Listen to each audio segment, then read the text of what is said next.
आज हम जानते हैं ऑस्ट्रेलिया स्टडी वीजा के बारे में कि हमें ग्रुप 8 यूनिवर्सिटी में जाना चाहिए, लेवल 1 यूनिवर्सिटी में जाना चाहिए एंड लेवल 2 यूनिवर्सिटीज को वो प्रेफर नहीं करते हैं। क्या उनको सिर्फ ग्रुप 8 यूनिवर्सिटी में जाना चाहिए और जो ग्रुप 8 यूनिवर्सिटी में नहीं जा सकते हैं वो सिर्फ लेवल 1 में ही जा सकते हैं, उनको लेवल 2 यूनिवर्सिटी में नहीं जाना चाहिए।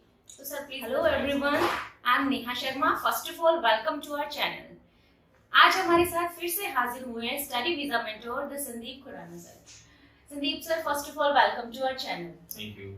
आज हम जानते हैं ऑस्ट्रेलिया स्टडी वीजा के बारे में। संदीप सर, जो बच्चे फॉरेन जाना चाहते हैं, फर्स्ट ऑफ ऑल जो स्टूडेंट ऑस्ट्रेलिया जाना चाहते हैं, उन स्टूडेंट्स के अंदर के लिए एक मिथ है कि हमें ग्रुप 8 यूनिवर्सिटी में जाना चाहिए, लेवल 1 यूनिवर्सिटी में जाना चाहिए एंड लेवल 2 यूनिवर्सिटीज को वो प्रेफर नहीं करते हैं।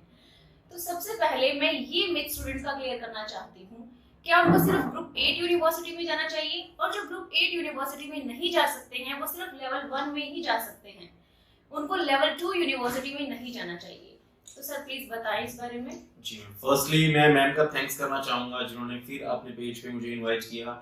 लास्ट हमने एक वीडियो शूट किया था जिसमें बहुत सारे स्टूडेंट्स ने बहुत सारे क्वेश्चंस पूछे और बहुत सारे स्टूडेंट्स ने अपना फॉरेन जाने के सपने को एक फिक्स किया कि हमें किस यूनिवर्सिटी में, किस कंट्री में जाना चाहिए, क्योंकि ये एक डिसीजन बहुत बड़ा होता है। ये डिसीजन सोच समझ के लेना चाहिए। ज्यादा टाइम ना वेस्ट करते हुए मैडम के क्वेश्चन का आंसर मैं देना चाहूंगा। देखो, जब पर्सन ऑस्ट्रेलिया जाने की बात करता है तो सबसे पहले बात करता है वो अपना आईएलटीएस या पीटी एग्जाम देने की।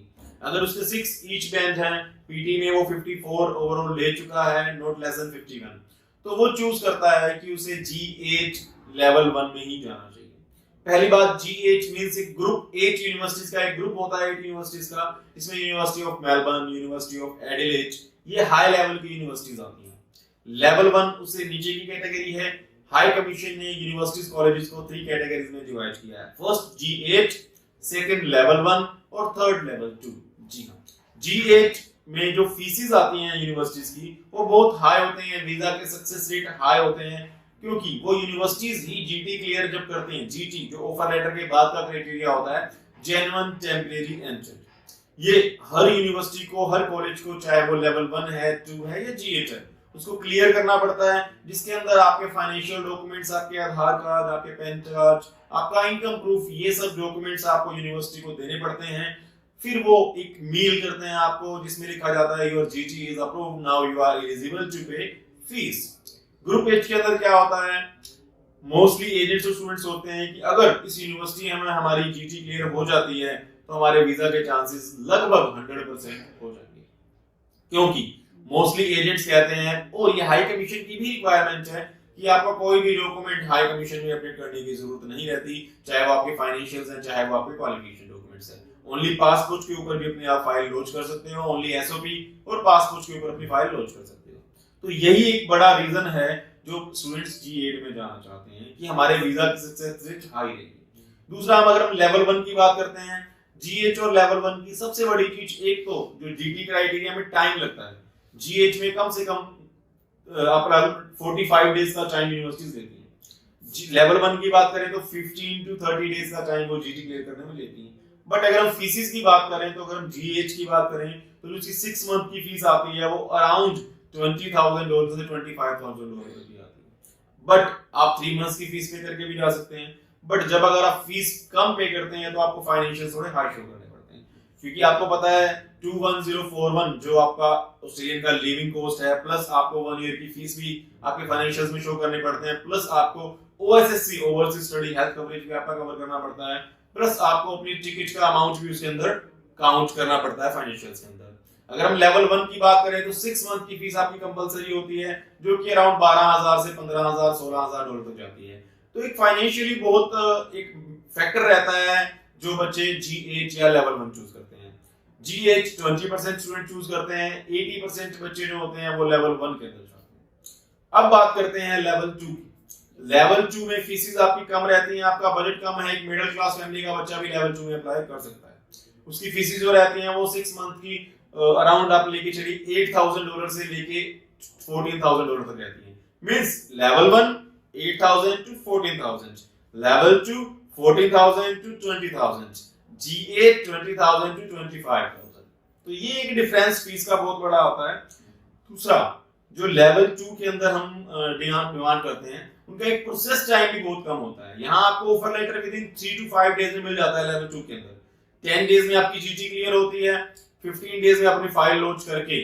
बट इमिग्रेशन जो कंसल्टेंट्स हैं उन्होंने एक मिथ फैलाया हुआ है कि हाई कमीशन बहुत ज्यादा टाइम लेता है इसके अंदर। ऐसा कुछ नहीं है। हाई कमीशन है 1 month to 45 डेज में अपना रिजल्ट देना है। तो ये एक मोटा मोटा डिफरेंस है जो लेवल 2, लेवल 1 और जीएच में आता है। Thank you sir. I hope student का ये डाउट तो क्लियर हो गया होगा कि उनको ग्रुप 8 में जाना चाहिए, लेवल 1 में जाना चाहिए या लेवल 2 में जाना चाहिए। It's not a mandatory thing कि आपको ग्रुप 8 या लेवल 1 में ही जाना चाहिए। तो सर ने आपको ये सॉल्यूशन प्रोवाइड कर दिया है। अब जो नेक्स्ट चीज आती है सर, वो ये आती है कि इन यूनिवर्सिटीज का फंड एंड इनका जो गैप है, गैप एक्सेप्टेबल क्राइटेरिया है, वो क्या है? एलिजिबिलिटी की आप बात कर रहे हैं? जी सर। जी, देखो तीनों यूनिवर्सिटीज की अलग अलग एलिजिबिलिटी होती है। जीएच हमें कहती है कि आपके ओवरऑल 6.5 बैंड होने ही चाहिए, चाहे आप +2 क्लियर किया आपने, चाहे आपने ग्रेजुएशन क्लियर किया। 6 ईच वाला बच्चा भी जीएच में अप्लाई नहीं कर सकता। प्लस फाइनेंशियल्स आपको मैंने बताया कि फीस बहुत ज्यादा होती है। दूसरा, जो आपको फंड शो करने पड़ते हैं, अगर आपकी फीस ज्यादा होगी तो आपके फंड ऑटोमेटिकली बढ़ जाएंगे। जीएच के अंदर आपके 30 से 35 लाख के फंड आपको करने पड़ते हैं। अगर हम लेवल 1 की बात करें तो 6 ईच की रिक्वायरमेंट होती है लेवल 1 की। किसी एक दो यूनिवर्सिटीज में एक मॉड्यूल में 5.5 आपके दिए जाते हैं। तो ये जीएच और लेवल 1 में डिफरेंस क्लियर होगा। अगर हम लेवल 2 की बात करें तो वहां पे आप एक मॉड्यूल में 5 पॉइंट हर यूनिवर्सिटी आपको अलाउ करती है। प्लस जो फीस क्राइटेरिया, अगर आप मिडिल क्लास फैमिली से बिलोंग करते हैं, ज्यादा बजट नहीं है, क्योंकि आपको सिर्फ 6 महीने का ही नहीं सोचना, आपने पूरे 3 साल के कोर्स का सोचना है। अगर आप मास्टर्स के लिए अप्लाई कर रहे हैं तो आपने पूरे 2 साल की अपनी मास्टर डिग्री का सोचना है। वर्क परमिट आपको सेम मिलता है, 3 ईयर स्टडी के बाद 2 year work permit, 2 year study के बाद 3 ईयर वर्क परमिट, ये हर यूनिवर्सिटी में आपको मिलता है। एक फाइनेंशियल्स का मिथ रहता है कि जो फंड्स होते हैं, जो आपने अपने फाइनेंशियल्स दिखाए, जो आपने अपनी आईटीआर दिखाई, ये लेवल 1 और जीएच में कंपलसरी नहीं होता कि आपको ईमी अकाउंट में कोई इमिग्रेशन में शो करना है। बट लेवल 2 के अंदर आपको शो करना पड़ता है। करना जरूर पड़ता है, बट वीजा आज जो मैंने भी लास्ट 3 मंथ्स का रेशियो देखा है, लेवल 2 में मुझे 10% रिफ्यूजल देखने को मिली है। लेवल 2 में अराउंड 30% रिफ्यूजल मुझे देखने को मिल रही है। उसका रीजन यही है कि लेवल 1 में आप इमिग्रेशन में फंड्स नहीं लगा रहे हैं। एम्बेसडर वही है, चाहे वो लेवल 1 का वीजा दे रहा है, चाहे वो लेवल 2 का वीजा दे रहा है। एम्बेसडर के माइंड में क्या जाता है कि एक बच्चे ने तो 10 डॉक्यूमेंट लगाए हैं, एक बच्चा सिर्फ 2 डॉक्यूमेंट लगा के अपना वीजा लेना चाहता है, मतलब ये हाई कमीशन से कुछ छिपाना चाहता है। तो लेवल 1 के रिजेक्शन रेट आज मार्केट में ज्यादा है। मेरी ये राय रहेगी, आप पैसा भी कम लगाइए, आपकी एलिजिबिलिटी भी कम होगी और आपको फंड्स भी कम शो करने पड़ेंगे। ऑल जेन्युइन डॉक्स लगा के आप अपना लेवल 2 में भी वीजा ले सकते हैं। वहां बजट आपका 16-17 लाख का जाता है, लेवल 2 में आप अपना वीजा 11-12 लाख में, 10-12 लाख में ले सकते हैं। यहाँ पे अपनी फीस हाई पे कर दीजिए। फॉर एग्जांपल अभी हमने एक कॉलेज किया जो 9 मंथ्स की फीस आपकी लेता था। लेवल 2 का कॉलेज था, बच्चा एक मॉड्यूल में 5.5 लेके भी उस कॉलेज में अप्लाई कर सकता है बैचलर डिग्री के लिए। अपना एरिया चूज करना है आपने तो ट्राई कीजिए, अपना रीजनल एरिया चूज कीजिए। डार्विन में जाइए, कैनबरा में जाइए, ब्रिस्बेन में जाइए। मेलबर्न सिटी में थोड़ा सा वीजा सक्सेस रेट कम रहता है। तो अगर आप 9 मंथ्स की फीस पे करते हैं तो आपका फाइनेंशियल जो है वो 22-25 लाख की बजाय 18 लाख का ही रह जाता है। तो ये नॉर्मली हर किसी के पास होता है, एक लिमिट होती है कि इतना फंड्स हम शो कर सकते हैं। तो अगर आप ये डॉक्यूमेंट हाई कमीशन में लगाते हैं तो लेवल 2 में भी आप अपना वीजा ले सकते हैं और 3 इयर्स भी आपको एक मुश्किल का सामना नहीं करना पड़ेगा। आप इजीली अपनी कम फीस पे करके अपनी लाइफ उस एरिया में सर्वाइव कर सकते हैं और same work permit, same work rights लेके आप अपनी स्टडी कंटिन्यू करके वर्क परमिट लेके और ऑस्ट्रेलिया में पीआर लेने का सपना भी साकार कर सकते हैं।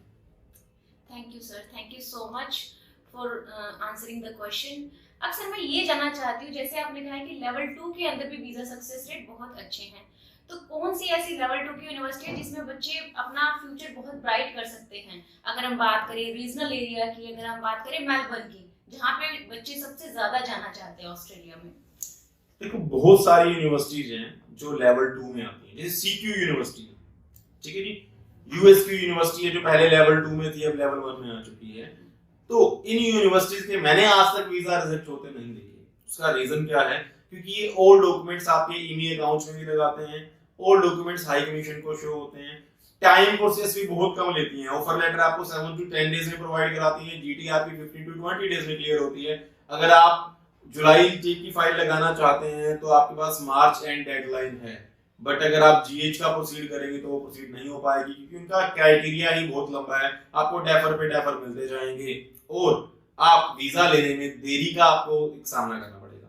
लेवल 2 में बहुत सारे कॉलेजेस भी हैं जो कि रीजनल एरिया डार्विन कैनबरा में आते हैं, तो वहां पे आप विद इन 2-3 डेज में ऑफर लेटर लेके विद इन 10-15 डेज में अपना जीटी क्राइटेरिया क्लियर करके फीस पे करके 20 डेज में अपनी लॉजमेंट करके 40 to 50 डेज में अपना वीजा हासिल कर सकते हैं।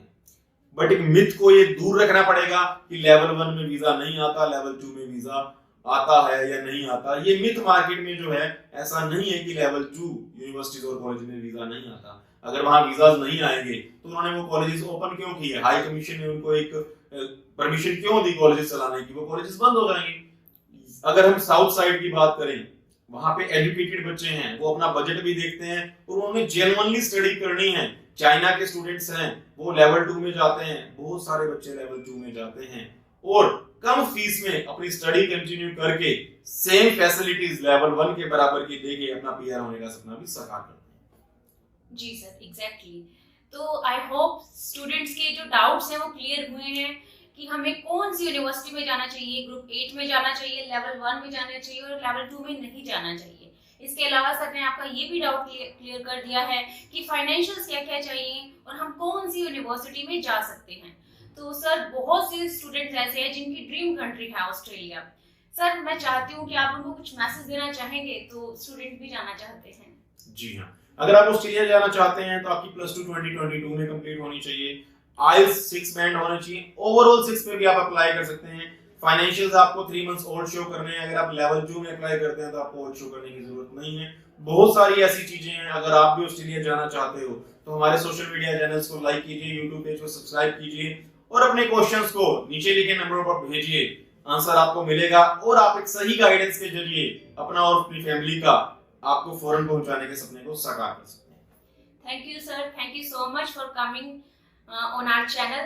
Thank you sir. और स्टूडेंट्स अभी स्टिल अगर आपको कोई डाउट है तो नीचे दिए गए नंबर पर वेबसाइट पर अपना क्वेश्चन डाल सकते हैं। Thank you.